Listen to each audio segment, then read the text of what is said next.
The NBA begins in earnest tonight.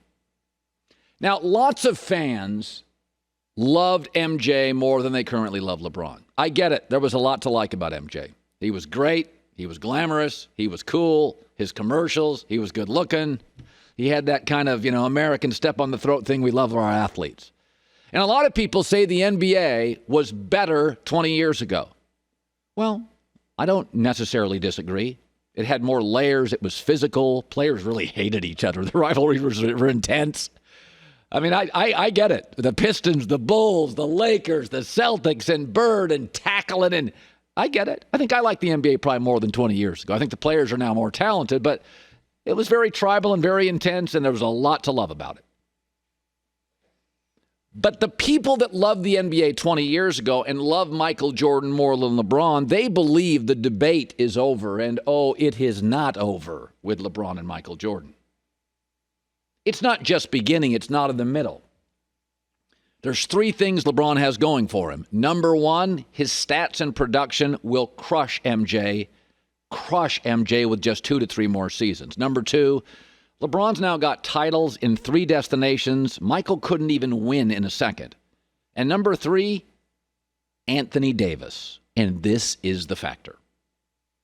When you look around at the argument for second best player in the NBA, and this has happened really quickly, Giannis, he's now locked into Milwaukee, a place that won't get free agents. James Harden, increasingly weird. Kawhi alienates teammates, load management, leadership questions are legit. Steph Curry, injuries, and Clay is hurt. Kevin Durant, ditto on the injuries, and I, for one, am a real cynic on KD and Kyrie being, Tom Hanks and Rita Hanks for 40 years working perfectly in harmony. I have my issues about that relationship. Very quickly, the number 2 player in the league is Anthony Davis, and he doesn't have any of those issues. We don't question his leadership. We don't question now his durability. He doesn't appear to be difficult to play with. We have a situation now where the second best player in the league for most of LeBron's career, let's be honest, all of it, was a threat to LeBron. Folks, 4 years ago, you were telling me KD's better than LeBron. You kept yelling and screaming. And there's the Westbrook and the Harden and the Embiid. And now all the twos are in these situations, leadership, mental, physical, hard to play with, unglamorous markets, except one of them, Anthony Davis. And from the first week, and I don't know what it is about their personalities, not only does LeBron have the second best player, it is like they're brothers. It's like they've played together for 15 years. LeBron loved D. Wade, still does. I always thought that was a weird, clunky basketball fit. LeBron and AD is literally perfect. And LeBron's entire career has been about, who's the next LeBron? Who's going to challenge LeBron? The second now, to me, and I don't even think there's a question, he now plays with, they fit together, and the Lakers have upgraded. Listen, part of Fox Sports' growth has been ESPN's decline. Part of LeBron's dominance has been the same thing. I have so many questions about the twos, about Kawhi, about Giannis, about Steph, about Harden, about KD. The only one I don't is Anthony Davis. So I do think the Lakers should win, will win, and should be favored. So let's talk about this. I understand people who liked MJ over LeBron. First of all, he was the best player. He was the best looking. He was the most glamorous. He had the best shoot thing. Like Michael was, it was just a force of awesome. Everything. Cool, glamorous, great. Triangle offense. It was Chicago, big city. And I understand it. And I also understand people who like the NBA more 20 years ago, even though the players are better now, because it was very tribal and intense, and the rivalries, it was like college football in the South. Everybody hated everybody. But I do think those people think the LeBron-MJ debate is over, and my argument is Anthony Davis, if you look at all the second-best guys to LeBron for the last 8 years, only one appears to have perfect chemistry and a perfect teammate, AD.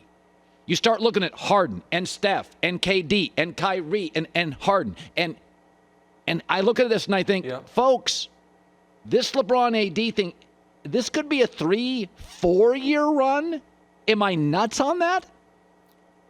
No. I mean, they're the overwhelming favorites this year. The only thing you're nuts on is when you're listing all of Jordan's accomplishments and accolades, you said best looking as if Kurt Rambis wasn't in the league at the same time, but that's neither here nor there.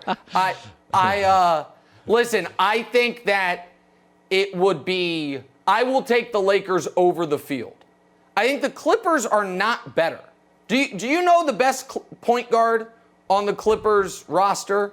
Chauncey Billups. And the second best is Ty Lue. And they're both coaches. So that problem is not solved.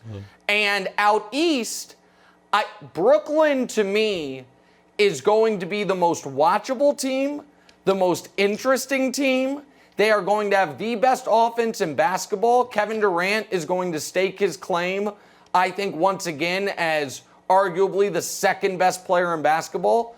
But that team is going to be atrocious defensively.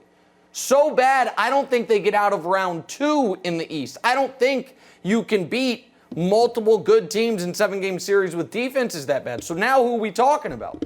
Now you're talking about beating the Sixers, beating the Bucks, beating the Mavs, beating the Nuggets. So I am old enough to remember the consensus opinion being LeBron James chose Los Angeles because of his family, because of Space Jam, because of movies, because he's already accomplished enough. He doesn't need any more rings. He is in a different phase of his career.